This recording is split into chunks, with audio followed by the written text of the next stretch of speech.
Hello, good morning all of you my student. Welcome back in this channel and today we are going to learn workbook.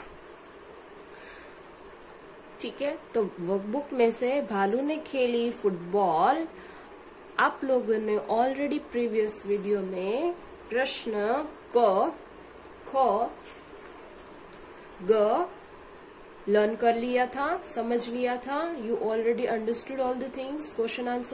Question and answers also you have done up to the 8th number, and now today we are going to do question number next ग सही कथन पर सही का निशान लगाओ।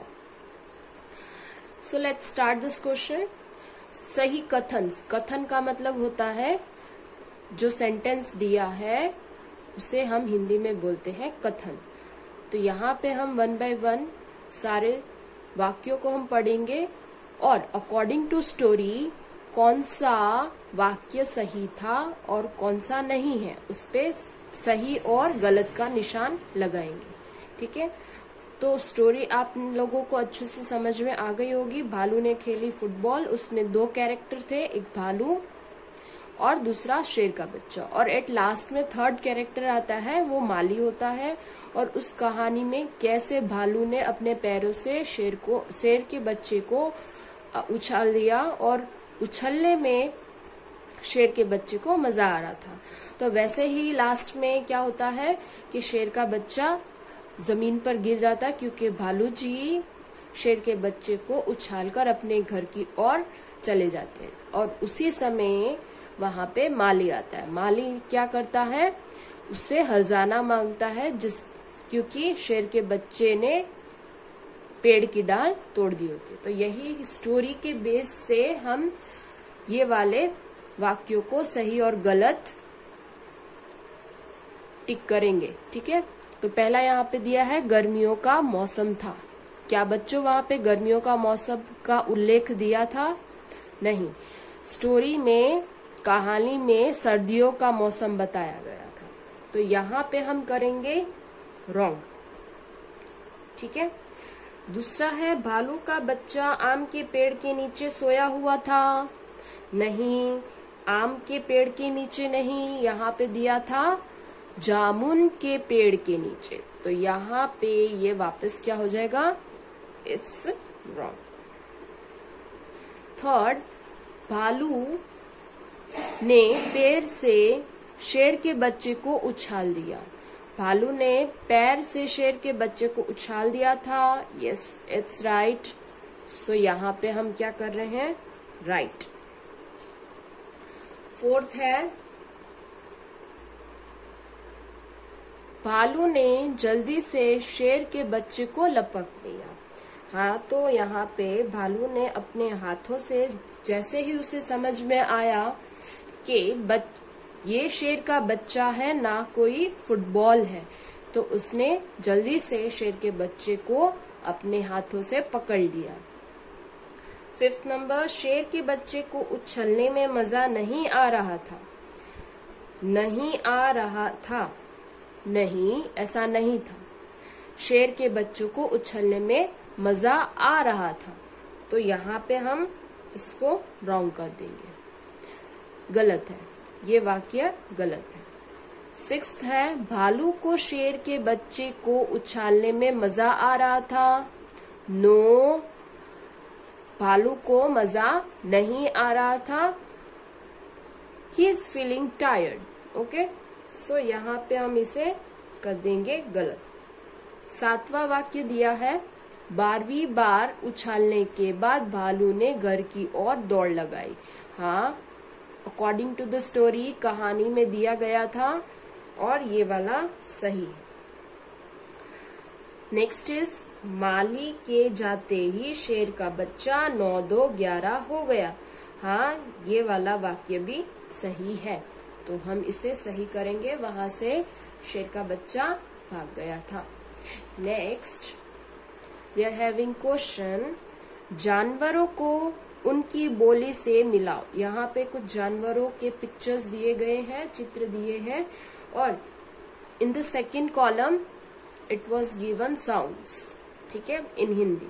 तो यहाँ पे हमें देखना है कौन कौन से किसके साउंड्स हैं और उसको मैच करना है। तो पहला हमें दिया है पिक्चर ऑफ लायन, तो यहाँ पे शेर दिया है और शेर क्या करता है, let's see one by one. First I am going to read all this words.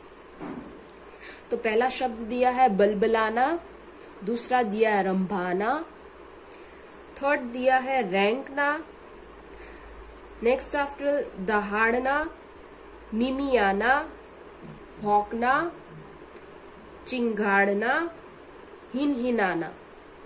ठीक है, तो यहाँ पे शेर क्या करता है, दहाड़ता है। तो यहाँ पे हमने मैच कर दिया है दहाड़ना first, as I have already written first number. Second number दिया है पिक्चर ऑफ हाथी, तो यहाँ पे हाथी क्या करता है, चिंगाड़ता है। तो यहाँ पे हम इसको मैच करेंगे with the dark line. I'm not using here scale, but student you can use here scale for perfect lining, for tracing a line. चिंगाड़ना, ठीक है। Third number is the picture of God, तो यहाँ पे बकरी, बकरी क्या करती है, मिमियाना, मिमियाना होता है, मिमियाना। म पे छोटी ई की मात्रा, म अगेन छोटी की मात्रा, या ना, मिमियाना। Next picture is of camel, ऊंट दिया है, ऊंट क्या करता है, बलबलाना। उसका आवाज कैसा होगा, बलबलाना, बोली कैसी होगी, बलबलाना। नेक्स्ट दिया है हमें घोड़ा, घोड़ा कैसे करता है, उसकी आवाज हम बोली जो होती है उसको हम हिनहिनाना, हिनहिनाना। तो ये हो गया हिनहिनाना। Next picture is of donkey, गधा, ठीक है। तो यहाँ पे हम उसको मैच करेंगे विथ रैंकना, 6 नंबर रैंकना। नेक्स्ट इज डॉग, कुत्ता, कुत्ता भौंकता है, सो इजी, सबको पता है कुत्ते की कैसी बोली होती है, भौंकना, ठीक है। लास्ट वन गाय है, तो गाय को हम रंभाना के साथ मैच कर देंगे 8 number. So maybe all of you student knowing all the animals how they are sounding, but the last one maybe is little bit hard, so you can first of all match all this and afterward left one only that you can match whatever the left word, okay। तो last one आपको थोड़ा सा कठिन लग सकता है, तो सारे पहले आप मैच कर लोगे जो भी इजी वाले हैं, और उसके बाद कठिन वाले आप मैच कर सकते हो for easy match.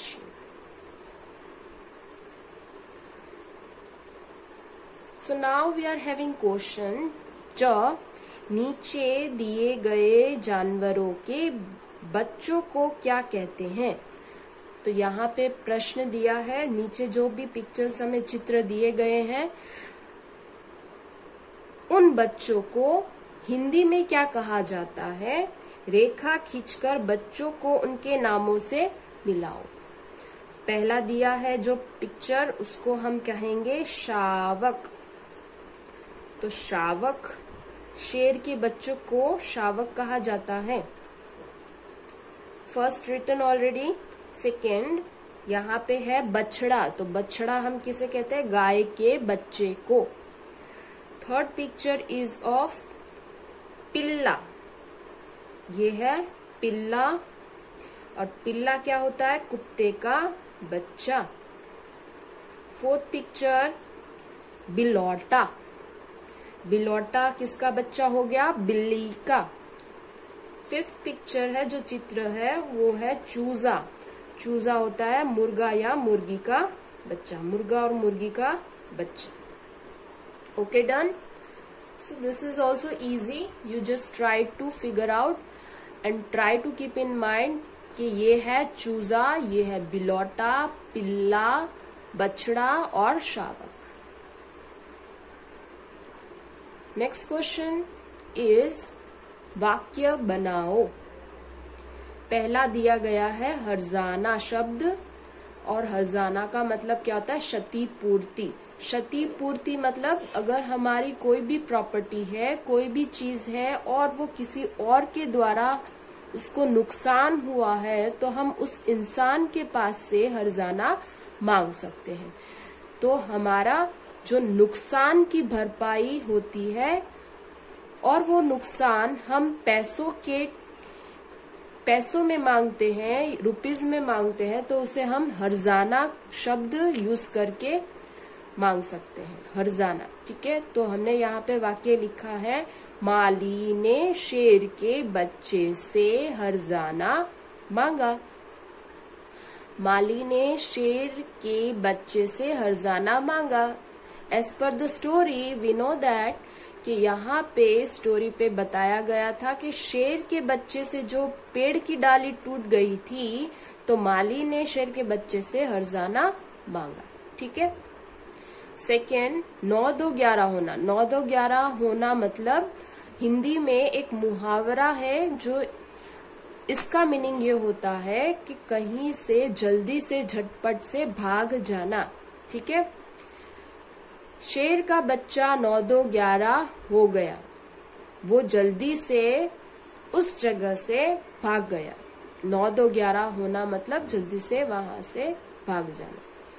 Third is जान बची तो लाखों पाए। अब जान बची तो लाखों पाए का मतलब क्या हुआ? मतलब किसी भी मुश्किल परिस्थिति से अगर फंसे हुए लोग किसी तरह निकल पाते हैं तो वो जो फीलिंग होगी तो वहां पे हम कह सकते हैं जान बची तो लाखों पाए। उस परिस्थिति में इंसान को ऐसा होगा कि चलो जो भी हुआ सब चला गया लेकिन जान बच गई तो हम लाखों पा गए। अगर जान बच गई तो लाखों तो वापस भी आ सकते हैं। ठीक है, मतलब परिस्थिति कोई भी हो, मुश्किल घड़ी हो, लेकिन वहां पे हम सलामत हैं तो सब कुछ हो सकता है। तो जान बच गई तो लाखों भी आ गए। पैसे अगर चले जाते हैं तो कोई बात नहीं, लेकिन जान बच गई तो सब कुछ मिल गया। तो यहीं पे इसका मीनिंग को लेते हुए हमें यहाँ पे वाक्य प्रयोग करना है, वाक्य बनाना है। बच्चे ने सोचा जान बची तो लाखों पाए। ठीक है, जो जान है वो इक्वल्स टू क्या है? लाखों पाए, मतलब लाखों रुपए के इक्वल्स में ही जितना हो गया। ठीक है, so this is the exercise all about भालू ने खेली फुटबॉल हियर फिनिश्ड। यहाँ तक ही है हमारे भालू ने खेली फुटबॉल में। ठीक है, now here it is finished. Let's meet you all in the next session. Till that, thank you and stay safe.